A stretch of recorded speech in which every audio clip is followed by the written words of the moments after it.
a podcast to honor the gods. This better come with a sacrifice. Dave X Media. The last couple of days I'd seen a lot of crazy things, but the Hall of Ages took the prize. Double rows of stone pillars held up a ceiling so high you could have parked a blimp under it with no trouble. A shimmering blue carpet that looked like water ran down the center of the hall, which was so long I couldn't see the end even though it was brightly lit. Balls of fire floated around like helium basketballs, changing color whenever they bumped into one another. Millions of tiny hieroglyphic symbols also drifted through the air, randomly combining into words and then breaking apart. I grabbed a pair of glowing red legs. They walked across my palm before jumping off and dissolving.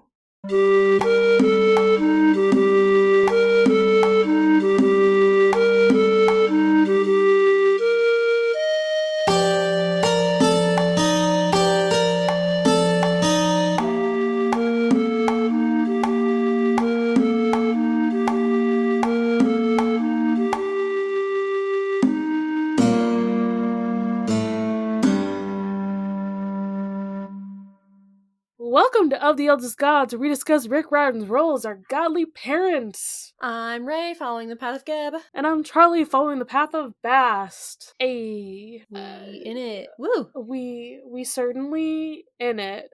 Yeah, a French guy wants to kill us today, I guess. It's not looking so good, my friends. It's really not looking good.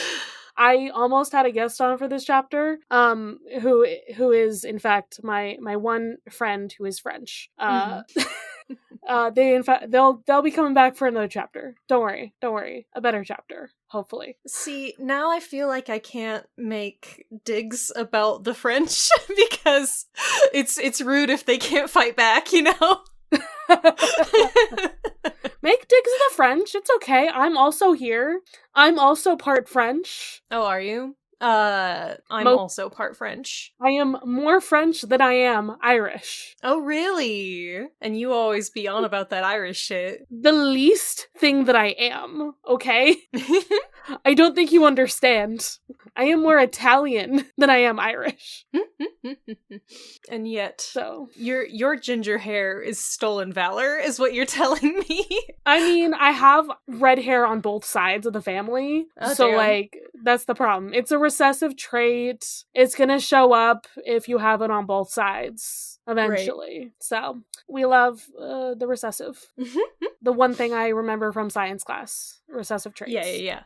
Of course. Oh my god, I tried to help Abby study the other day, and I was just like, my brain is melting. Like, I'm dying. And she's just like, how do you think I feel? And I'm like, imagine going to school. Disgusting. This is your bread and butter. You don't get to complain about this. You asked for it. I didn't ask for this. I've been out of college for years, but my little sister is getting a master's degree, and sometimes she calls me to help her with papers and stuff, and I'm like, oh my god. How horrible. Awful.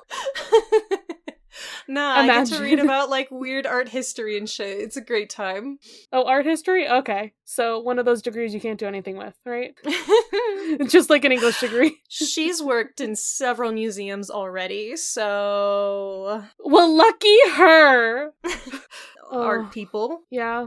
What's it like to be an art person? Don't know. I don't know, but I only know them. Those were all of my friends in college. All the people I know now. Fucking art people. I'm like, god damn, can't one of you, like, study a social science or something? No. No, not at all. Not whatsoever. It's not possible. I feel like I'm back in college already, now that we're talking about this. Let's move on. Let's go to... We have to pad out the runtime. Some French guy.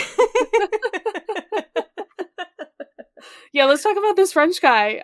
How's this chapter title for you? A French guy almost kills us. So a little dramatic, perhaps, because there is no actual attempt made on anyone's life, but there certainly is the threat and implications. So technically accurate, hits alright, it's fine, yeah. But I feel like you could say just like wants us killed or something. Yeah, but that's not as snappy. It Fair. doesn't hit the same.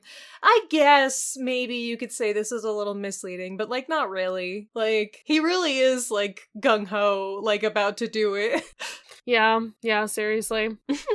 What a guy. Yeah, tell me about this. What's going on? So there's not actually that much to say, but here we go. The kids, they walk down the Hall of Ages, and they get a crash course in Egyptian history, with some Rickisms thrown in, of course. They meet up with Chief Lector Iskandar, who is thousands of years old and seems pretty nice. And also some French guy, we hate him, boo, he sucks. They share the info that they have, you know, everybody's up to speed now, but nobody particularly likes any of the things that they have to say about how there are gods and whatnot. The French guy would enjoy toasting them, like, on the spot, but Zia actually stands up for them, and Iskandar says that they can get tested, something about their magic, and then presumably if they passed said test, they'll be trained, and if they don't pass, the only other option is death.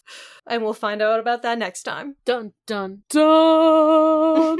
I say some French guy because I literally can't pronounce his name. I did study French in high school and shit. Not a clue, though.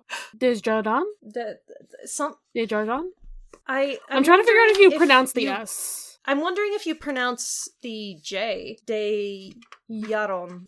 No. That's Spanish. Yeah. That sounds very Spanish. It sure did when I said it like that. But I feel like you also don't always pronounce the J. Okay, let's see Google how to pronounce.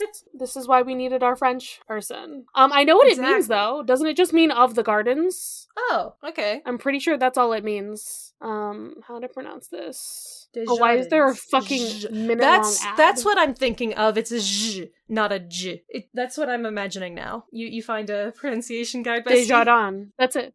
Okay. Desjardins. Desjardins. Yeah. Okay. I mean, as a child, my brain just said Desjardins. Like a fucking heathen, you know?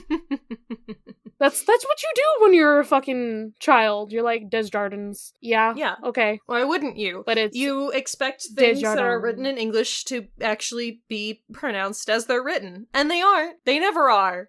Did you know that other, like, countries don't have spelling tests? They don't have Fuck that. Fuck us, actually, for having this shit. Yeah. Like, I English hate it. is just fucked up. English just makes no sense. Other people don't have to worry about that shit because when you actually learn how things work, they just do. They just work that way. I hate it. I hate everything. Fuck it all. That's somebody on Tumblr told me that, so I can't actually vouch for that information, but fuck it all. Awful. I do wonder why Rick decided this should be some French guy. He was like, you know what? We're having the main characters be British, so the villain character has to be French. Because damn, it's right am there. I wrong? Yeah. Is it? Yeah. That's gotta be it. Like, that's the easiest shit to me. It's like, oh, they're half British, so like, you know, antagonist dude has to be French. Because, like, fuck them French. There you go. Yeah. Yeah. I don't know how we transition here because I have no myth section, so I'm just crying in the back. Yeah, we're just kind of like sitting here like, what do we do now? Yeah, let's get into some chapter. I have nothing. I just want to talk about this weird hall and how interesting it is. Yes, so this is another one of those things that I have a pretty clear memory of from having read this book before, because, I don't know, something about weird mystic history hall made an impression on me. Right? It's very cool. Okay, so we're just continuing from, like, the last chapter where we're like, yeah, we're just, like, walking in here. So we're continuing to walk in, because this deserves half a chapter to talk about this hall. Is really big. It's got a fancy carpet. And there's hieroglyphics that are like floating through the air. And apparently they are tangible. Carter grabs a little pair of legs and they, like, walk across his arm. And then they dissolve, and they're gone. So that's cool. Wild. Also, I guess there's, like, balls of fire in the air or something that are, like, lighting this giant hall or some shit. Yeah, don't worry about that. That seems fine and normal. That sounds like a fire hazard, personally. Okay, so they float around and they change color when they bump into each other, and I'm imagining it as, like, you know, your computer screensaver. Yeah! It's like you could just, like, lay down and stare at them for, like, ever, and you're like, oh, those two hit each other, you know? Like when the DVD symbol perfectly hits a corner. Like, man, listen. The sensory of, like, that. Yeah. It's so good. It's so good. Anyway, so there's just shit. There's displays. Carter's trying to explain what the heck is there. But, like, my brain always thought of it as just, like, the fucking wall itself was, like, a movie or something. Right. But it's not really a wall. You would imagine that, like, it would be like a mural on the wall, except for the fact that Carter describes it as images that shift, come into focus, and then blur out again like holograms in a sandstorm. So, like, I don't know. It seems like as you're walking down the hall, it doesn't really seem like it has walls. It's just, like, shit out there. I guess. My brain just imagined them as fucking walls with, like, pictures that would, like, disappear and reappear. But that's because me and my brain, reading comprehension is great. As a small child, especially. Yeah, it's, you know, surrealism. Who knows? Yeah, man, listen. This is why, like, all of, like, Rick's books and, like, all the things that he describes would be so much better as a cartoon. Like, as much as I'm like, oh my god, the live action series is so good, I'm like, damn, this could have been a cartoon, and then you have, like, so much more free reign on the visuals. It'd be and so you get to do so much more. Why does everyone hate cartoons? They're like, oh, let's make your cartoons into live action TV. And I'm like, no, just animate things. It'll be so beautiful. Because these series just feel like cartoons at times, you know? Mm-hmm. They do. I feel like it's the humor, though, that really lends itself to that medium. So we first see, the Age of the Gods, I guess. There's, like, mountains emerging from water. There's giants. There's a man with black skin and the head of a jackal. A lioness with bloody fangs. And a woman with wings of light. Those are gods. Can you name what gods they are? No. You can you take a guess? Take a guess. Jekyllhead guy's name, but I can't think of it right now. I don't know who Wings of Light is. I should know the Lion Goddess also. I know exactly who they all are. Mostly because I know that that's going to show up eventually. Yeah. Too much brain fog currently. I can't, no word recall, so I can't name any of these people for you, but I do have an idea of who two of them are. I mean, do we want to name the gods, or is that a spoiler? No. Okay. I don't think it's necessarily a spoiler, but we might as well leave it if Rick's leaving it. I feel like he's leaving it because he's like, we're walking past it. These children don't know shit as far as the gods are anyway. Like, they learn all that stuff later. This is just a tease. Yeah. Okay, so Zia's like, okay, we gotta stay on the carpet, guys. We, like, cannot go towards those images. And Sadie's, like, trying to reach for him. She's, like, in a trance. She's like, ooh, pretty lights. It's like, no, stay on the carpet, guys. You should not dwell on the images. It's important. Sadie says they're only pictures, aren't they? But Zia says that they're memories. So now I'm, like, reimagining this because when it said holograms, I was imagining something with depth. But I think that your visual is actually probably more accurate, and that it is like a mural. It's just a shifting mural, but it probably is on a wall. I mean, it says displays and it says between the columns. I don't know. It's yeah. I'm imagining a display on the wall, like that you can see past the columns. Yeah, I don't know. I'm trying to figure out what exactly he's describing, and that's why I'm like, cartoon, need it.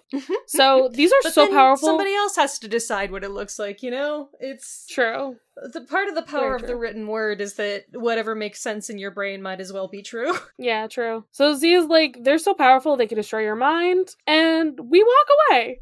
We're just gonna keep going. Yeah, we're gonna keep going. Don't dwell on it. So then we get to the Old Kingdom with Carter Narmer, recognizes who it, obviously, because he's a fucking nerd. yeah, fucking nerds. It's not his fault. That's a joke. So we got Narmer, the guy who united Upper and Lower Egypt with the crown on his head. And he's like, oh yeah, Sadie is right. Does kind of look like Dad. That's weird. I don't know, maybe if you got the blood of the pharaohs. I don't know. That if their dad really looks anything like this guy, those are some strong as fuck genes. Right? Like, how many generations has it been? I mean, Thousands and thousands of years is what we're saying here. I mean, you never know. Like, sometimes it does, like, pop up again where people start to look similar once again. You know? It does happen. That's, yeah. Okay, then we get to, like, the first pyramid, the step pyramid being built. And then is it the Tomb of Khufu? Yeah, the Great Pyramid. The Great Pyramid. Like, the big one, you know, the important one. The one that's called the Great Pyramid. That's its title. Yeah. Exactly. Then we get to the Middle Kingdom. Also, the images are, like, changing. First, I think they were, like, gold or something. They go from, like, silver to copper, and, like, the colors are changing, too. So, so the Middle Kingdom is, like, bloody and chaotic, but that's when the House of Life was, like, you know, fully mature, fully realized as, like, you know, a force. There's armies fighting, and then we get to the New Kingdom. The last time Egypt was ruled by the Egyptians, and hey, we get to see Hatshepsut! Hey!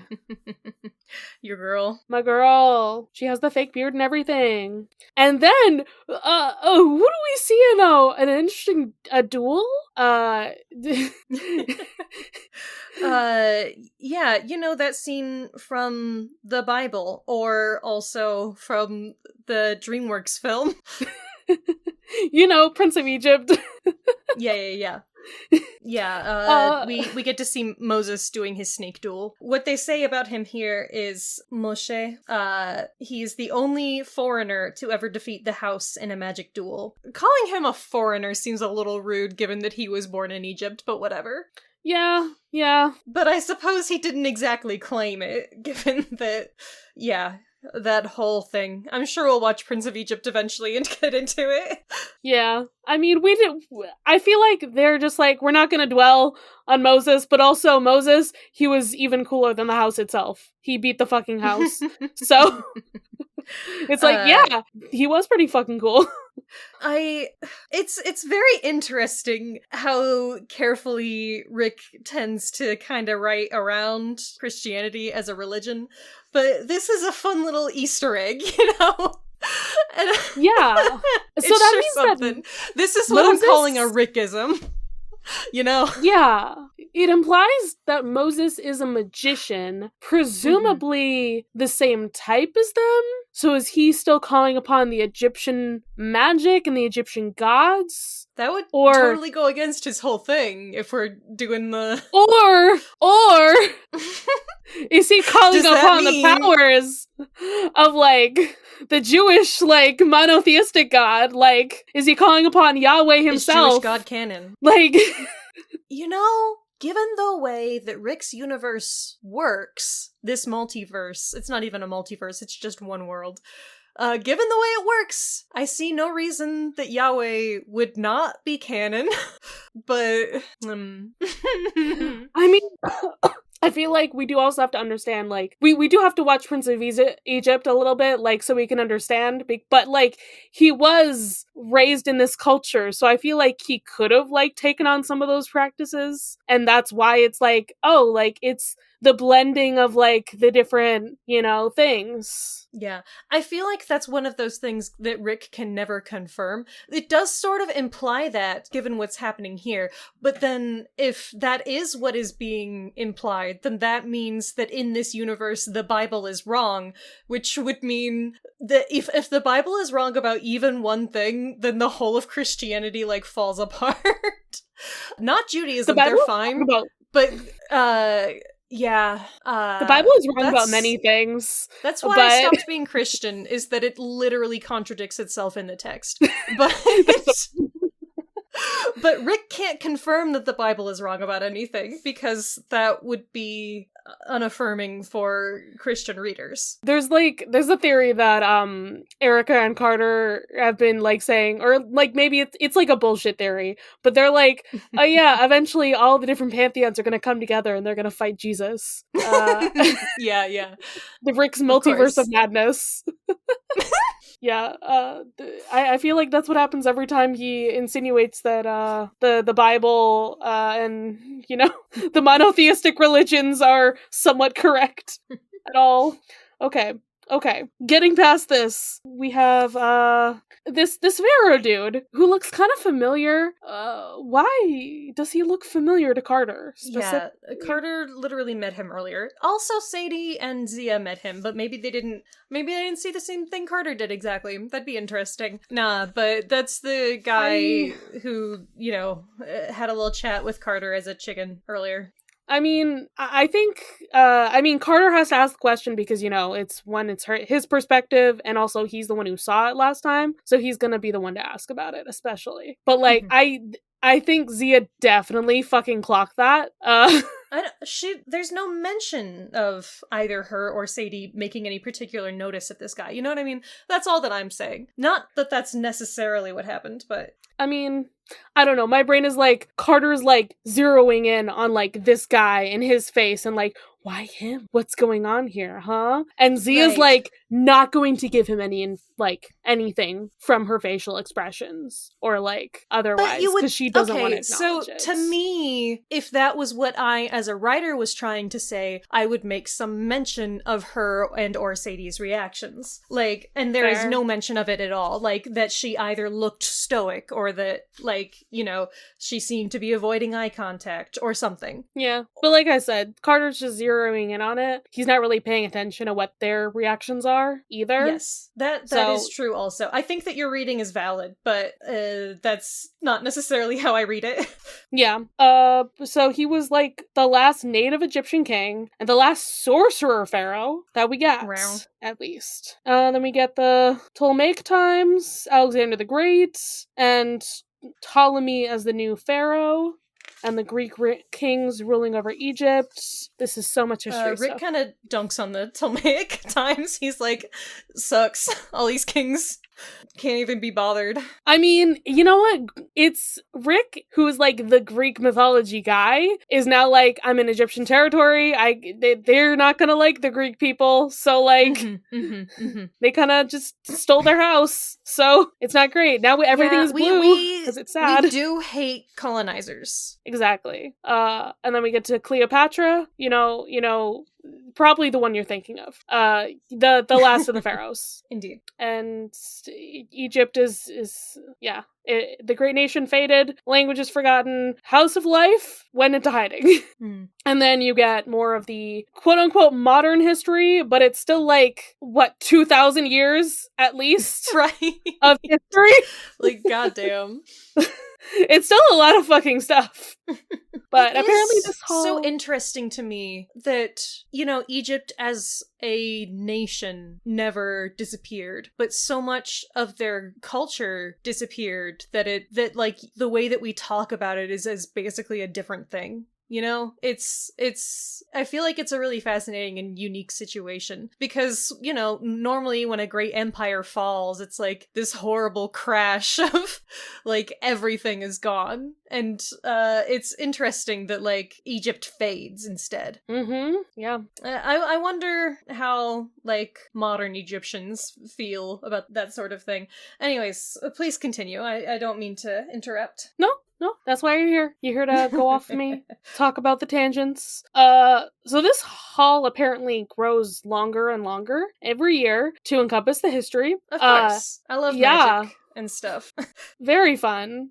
Do they have one of these in each of the gnomes? Or is this, like, the only one? Because it's, I like, assume the that original. this is, like, the special Hall of Ages. I don't know. Especially given that weird. there's a, like, throne for the pharaoh up here. Like, I assume that this is, like, a whole... I guess so. A special thing. Yeah, so we literally come up to the throne of the pharaoh. He's got a crook and a flail, but there's no pharaoh. There's nobody there because the line is ended a long time ago. But there's somebody sitting on the steps. Like, just one step below, there's the oldest fucking dude ever. Just That's old. not even hyperbole. He's the oldest man, probably, ever. As far as we know, he's the oldest man. Oh, there is a cat. You can continue. Your cat. All right. The important thing to me about this old man, I wouldn't even notice how old he is. What I would notice is that the multicolored hieroglyphic symbols are coming from him, described here as if he were some sort of magic bowl machine, which is fucking hilarious. I love that line. I mean, it's gotta be because he's the chief magician is what we find out. You know, he's the chief lector or whatever. But so he's gotta be the most powerful, and since he's the oldest especially, you know? Yeah, I guess magic just comes out of him. Wild. Yeah, pretty cool. He's got like a leopard skin around his shoulders and a giant wooden staff. Pretty sweet. Yeah. Carter seems to think he looks a little frail. I'm sure he's fine though. Yeah. He's especially though scared because this guy is like looking into his soul, I guess. That's what it seems like. Just do that. And his brain is like Carter hide. does not like it. Yeah, he's like, yeah, don't want that. Hide. Get away. And then we have the old man reacts to that too. He seems to know that Carter did something, maybe to push him out. Or that is conjecture on my part, but you know, he just kind of raises his eyebrow, and that's what I think about because you know I've read a lot of fiction where people have like psychic battles. Yeah. And then we have evil French dude who wants to kill them. It's the guy from the museum. The guy. He's got the forked beard. He's got the cream robes. He's there. He's Desjardins. God. Yeah, he's some sort of right-hand man or servant or something for Iskandar. Yeah, I know he's supposed to be some French dude, but my brain is just picturing like Jafar or something. Like you say the forked beard, and that's what my brain comes up with. Is like, I see that. it's Jafar, but he's like actually a modern French dude instead. Who's super suave, but also he's still like he. You know what I mean. This is the vibe. So Carter, they get welcomed to the House of Life, and Carter says, he's really old. Why isn't he sitting on the throne? Like he's like, please let that old man sit down. And I love that for him. Bro, this man was like, welcome. And then you're just like, that guy's old. Like, he is like 15.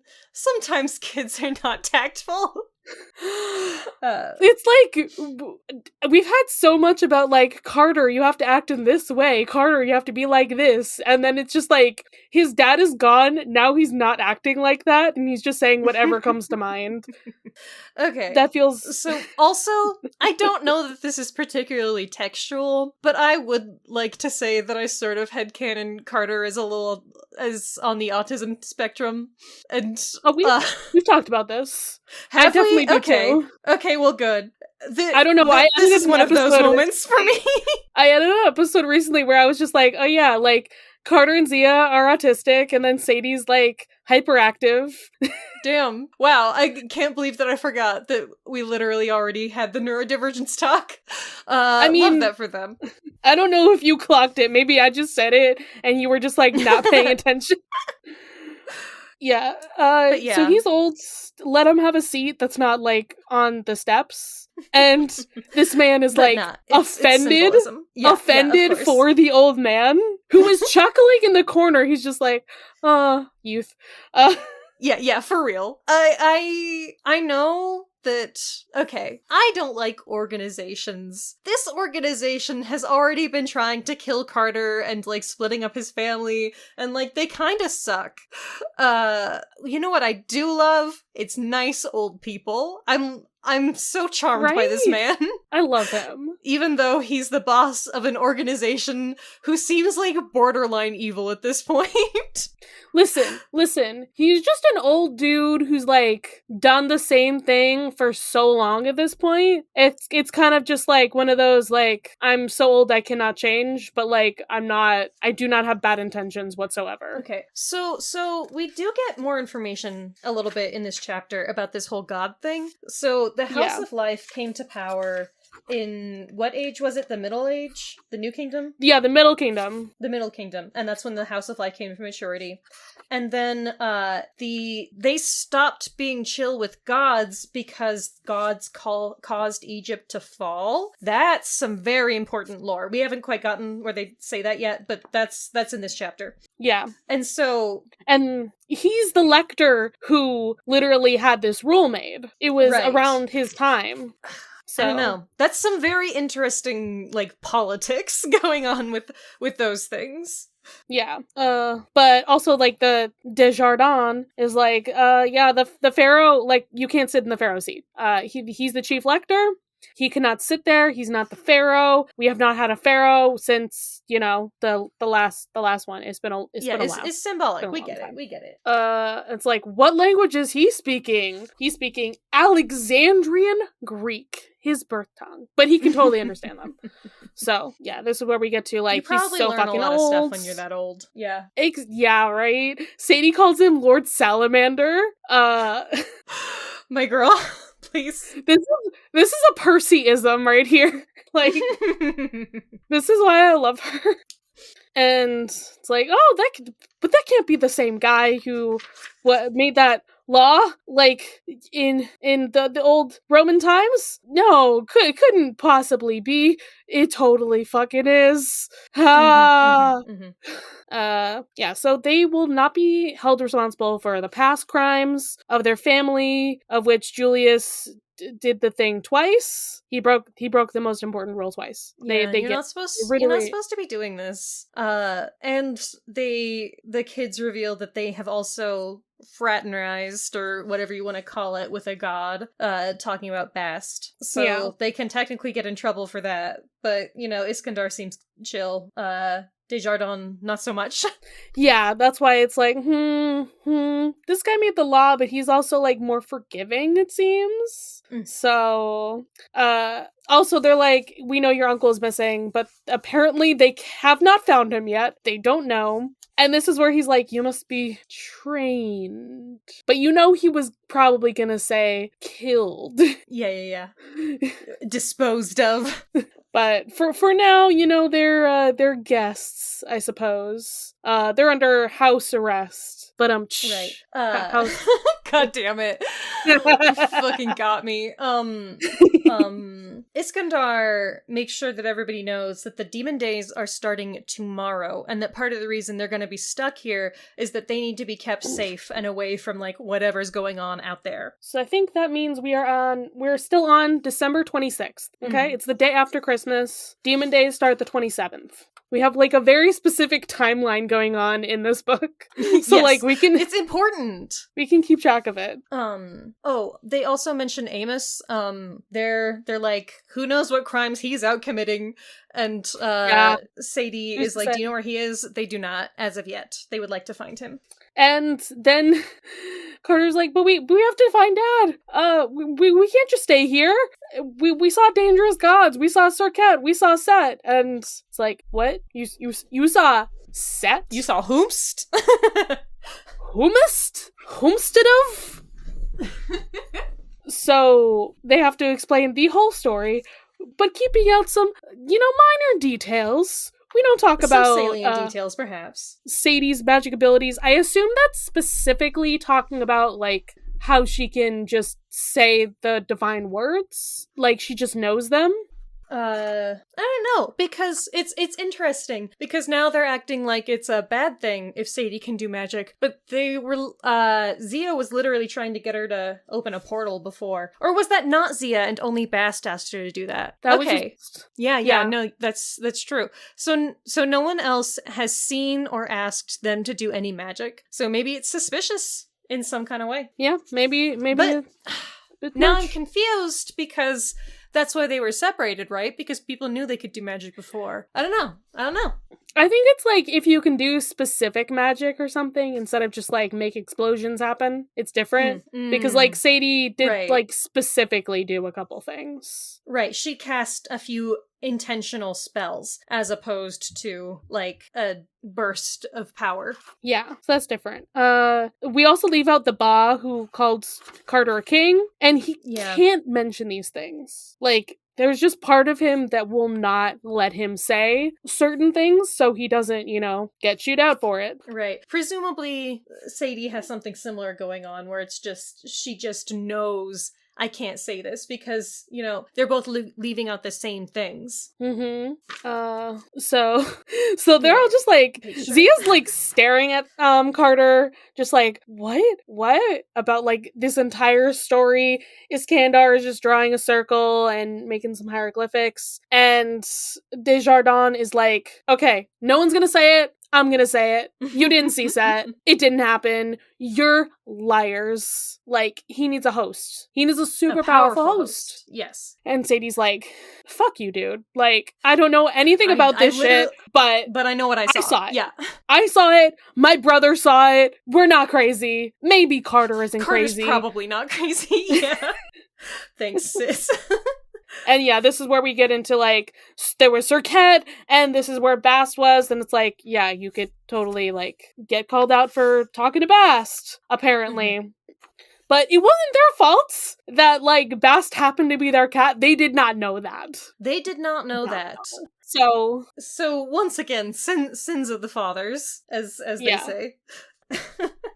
Sadie sasses Desjardins, saying that, like, yeah, Bast told me you would be paranoid, and he gets, like, pissed. But Zia intercedes. I did not expect her to do this sort of thing, She's been quite cold so far. But she's like, there's something weird going on, because I tried to dispel a goddess, and she left for 2 seconds, and then came right back. Yeah, Zia is, like, very firm and, like, very ready to do whatever is necessary, but that doesn't mean that she's, like, overly stubborn, that she doesn't, like, listen to reason, I guess. Desjardins comes across as one of those guys who, like, you literally cannot talk to, because once he makes up his mind, there's nothing that you can say. Yeah. Zia seems much more reasonable by comparison, and she's like, yeah, I also have seen proof that, like, something fucky is going on. Yeah. And I guess there's rumors of other escaped gods. Who knows how many? But, like, it's been a chain reaction. Which she also tells them, and Desjardins is, like, mad at her for sharing. So now I'm feeling more charitable towards Zia, indeed. Listen, she's cool, okay? She seems cool. She's pretty cool. Yeah. Yeah. They have some more conversations about this, like, everybody's trying to talk to Iskandar and, like, convince him of their side. Carter is like, yeah, Bast warned us that, like, Set would release more gods. Zia says that maybe Ma'at is weakening and chaos is increasing, which would explain why she couldn't banish Serket. And Desjardins is like, maybe you just need to get good. Yeah, it's like, you might be skilled, but you're not that skilled. Like, you're still a child or whatever. But, like, yeah. I don't know, they sent a child out on this mission. Maybe it's because she is pretty fucking skilled. So yeah, seems very patronizing, dismissive. Seems like he sucks. Yeah. Yep. Desjardins wants them to be destroyed. He's like, please kill them. Just whatever. Super down for child murder, this guy. Zia was also down for child murder, but she's also a child, so I forgive her. Child soldiers, ethics. Yeah, she's been raised in this environment. But now she's gotten to know them. She's like, there's something going on. There's something more happening here. Iskandar is, he's smiling at Zia. He's talking in Greek. And what does he say? He's gonna allow Zia to test them. Yes. I do like that Carter says that, like, he looks at Zia with true affection, like she's his granddaughter or something, like they're almost seem like relatives, which, that's sweet. Just wanted to mention that, a test. It's a test. We're gonna find the truth or the lies, and they'll be punished for lies. Also, so says Desjardins. Yeah, also Iskandar, like, mumbles something, and Carter understands, like, 2 words, and he mentions the pharaoh that, said Carter's a king, and Ba. So, like, right, and he knows. We literally saw his Ba before. Yeah, it seems like that probably he knows something. He knows something. He like stares into Carter's soul again, and then they just like teleport away. Yeah. So they cannot fail this test. It's you pass or you die, and that's how the chapter fucking ends. Damn, thanks, Zia. Don't know what kind of test it is, but it's something to do with magic. Zia says, "We will see what magic you know and how you know it." And it seems like there's probably a wrong answer. Hey, at least one of the spells they were taught it by their uncle. So is that illegal? Or is that legal? I don't know anymore, bestie. What is the illegal magic? We don't know. It's unclear. We're gonna find out. All right. Yeah. That was a chapter. I don't particularly have any thoughts. Mostly it's a setup chapter once again. It's a very good chapter. Like I said, it left quite an impression on me as a wee one. As a youth. Yeah, the youths. But plot-wise, there's not a whole lot of forward momentum, is what I'm saying, I suppose. Yeah, so I don't have much more to say. Shit's gonna go down is where we're getting towards. So be ready. I am very excited to see what the outcome of this whole test thing is. I don't remember that in particular, so. Well, they pass or they die, so that's it. Yeah. That's all we know. That's all we got. Do you got a plug for us? What media have you been consuming? I was reading fanfiction again, so not really. You ever read fanfic? I love reading fanfiction. You ever watch Dr. Horrible's sing-along blog? Yeah! I was reminded of that recently. I fucking love that. I love the music in that. It's so fantastic. There's a lot of, like video essays about how its actual messages are like problematic and stuff, which I can't really argue with, but I don't think that it's like a morally bankrupt show or anything. I quite like it. It's an examination of a man's fall from grace, and he's not actually someone who I think that we're supposed to, like, think is in the right with what he does. If he is treating the people in his life as, like, part of this narrative that he's made in his own mind, I don't know. I feel, okay, no, I'm getting too deep into it. It's got Neil Patrick Harris, and he sings some songs, and he's a villain, and some of them are really catchy. Who's the guy who plays Captain Hammer? Nathan Fillion. Nathan Fillion. Thank you. He's Captain Hammer, but his fists are not the hammer. The hammer is his penis. Yeah, please. Yeah, if you've never watched Dr. Horrible, it's I think it's still on YouTube, and it's not that long, so definitely check that out. It's so good. I still like, people like make like animatics with those songs. Like, I think one of them got popular on TikTok a while ago. Like, they're amazing. They're so iconic. They're so good. They're so good. Yeah, that's my thing. You got one? Good stuff. I feel like that works for, the spoopy times. Oh yeah, totally. That feel it's a good vibe. You know what? I'm just gonna plug our Patreon today because you know what? I've just been really hype that we've been covering Moon Knight recently, and I want more people to listen to our Moon Knight content. I feel like I'm like weirdly feral in those episodes. Like, I kind of can't be normal about Moon Knight. You guys can hear Raye scream at me for telling spoilers.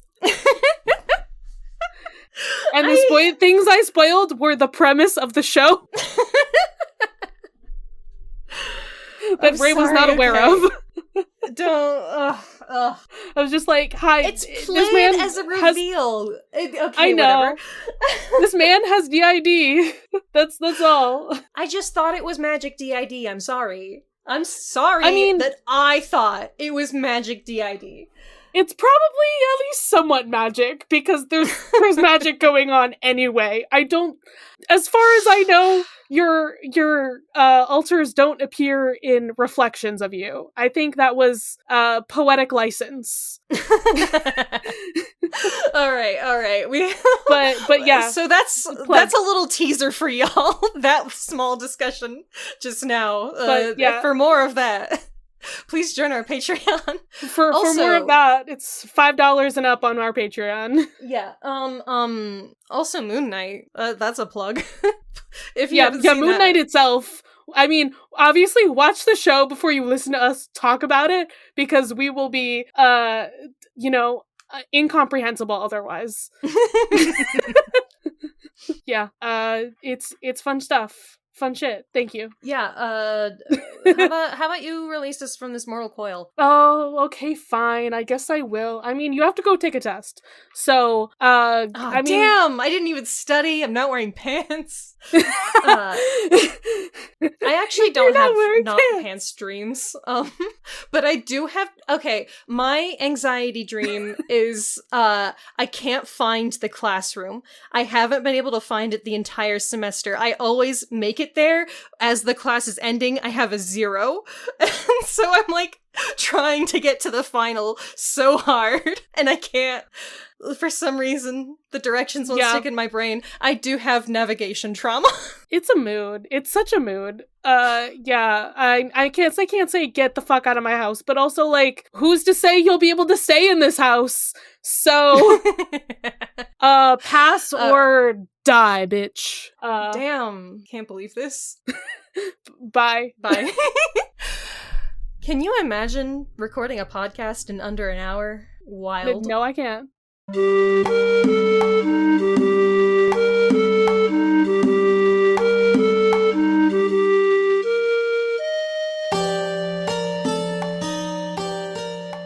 the Eldest Gods would like to thank its $10 and up patrons.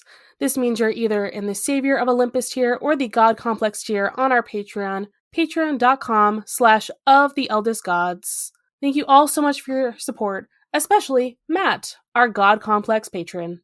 You can follow this podcast's socials at Of the Eldest Gods Pod on Instagram and Tumblr. You can send us a message through the Duat to oftheeldestgodspod@gmail.com.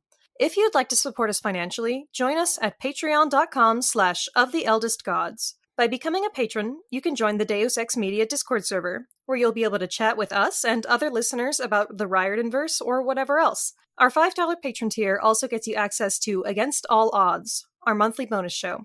There, we'll talk about a wide variety of topics, which usually have something to do with mythology, no promises. You can check out our merch store on Redbubble to find custom designs made by Charlie. Or if you cannot or do not want to support us financially, we'd really appreciate a rating, a review, or letting your friends and followers know how much you love the podcast. That really helps. If you want to hear more from me, Raye, check out Barbie Movie Slap, a podcast where my co-host Ted and I discuss Barbie's cinematic universe. That podcast's Twitter is at Barbie Slaps. You can follow me, Charlie, at GreenPixie12 on most platforms. I also have an art Instagram at GreenPixieDraws. You can also hear my voice on 2 other podcasts. I co-host another podcast on the network with the meme maker Robert called The Bits, where we talk about the Cartoon Network show Steven Universe. I also co-host a non-network podcast with my buddy Ethan called Mysteries in the Machine, where we talk about all things Scooby-Doo. Our music was created and produced by Isabel Strauss-Riggs. You can find Isabel at Kane I, that's I is in the body part, on Instagram and Twitter. She also currently makes video essays on the YouTube channel Kane I. Feel free to message her about making music for your project or editing your podcast. Of the Eldest Gods is based on the series by Rick Riordan. Right now we are discussing The Kane Chronicles. Remember to follow us on your favorite podcatcher and meet us back here every Thursday. Coffee, tea, honor, cabbage. Long ago, the four elements lived in harmony. Then, shit went totally cray when the Avatar attacked. Only the Cabbage Man, merchant of fine cruciferous vegetables, could stand against his trolling. But when the world needed some dank veg, he vanished. 10 years have passed, and my partner and I have started a new podcast. My cabbages! An Avatar podcast. A weekly show about Avatar: The Last Airbender. Whether it's Sokka's new line of cologne. Hey, look at you, sitting there on a seal. Well, now look back at me. I'm on a even bigger seal. Now look away. D&D related antics. You have to make an acrobatics check for that, and Aang just like unzips his pants and whips out his d20s. He's just like, I got this. Or randomly breaking into song. Go bending waterfall. We'll stumble our way through the greatest show ever made, one episode at a time. You can reach us at CabbageCast, which is our Twitter, or Subscribe wherever you catch pod. Rotten cabbages? What kind of slum do you think this is?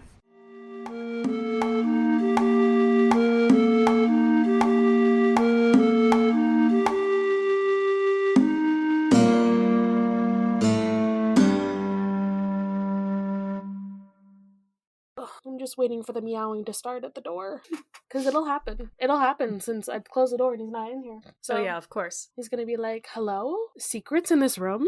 They always are. They're like, excuse me? You're locking me out? This is a violation of my freedoms, and I didn't want in there before, but because you've banned me. It's like, not everything's about you, okay?